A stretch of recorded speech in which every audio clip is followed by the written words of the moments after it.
வருஷநாடு மேகலை பகுதி மலை கிராம மக்களை வனத்துறையினர் வெளியேற்றும் விவகாரத்தில் ஆட்சியருடன் நடைபெற்ற பேச்சுவார்த்தை மனநிறைவை தந்துள்ளதாக மார்க்சிஸ்ட் கம்யூனிஸ்ட் கட்சியின் மாநில செயலாளர் பே சண்முகம் தெரிவித்துள்ளார்.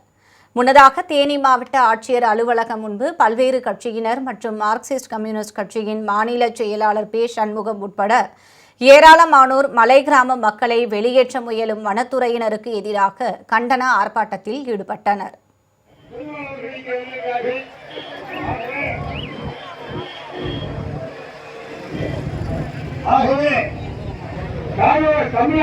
இது தொடர்பாக ஆட்சியரிடம் மனு அளித்த பே சண்முகம் செய்தியாளர்களை சந்தித்தார். அப்போது மலை கிராம மக்களை வெளியேற்றும் உச்சநீதிமன்றம் மீதான நடவடிக்கை குறித்து ஆட்சியரிடம் கேட்டபோது வருவாய்த்துறை அதிகாரிகளோ வனத்துறையினரோ பொதுமக்களின் இயல்பு வாழ்க்கை பாதிக்கும் விதமாக செயல்பட மாவட்ட நிர்வாகம் அனுமதிக்காது என கூறியிருப்பது மகிழ்ச்சியளிப்பதாக பே சண்முகம் தெரிவித்தார்.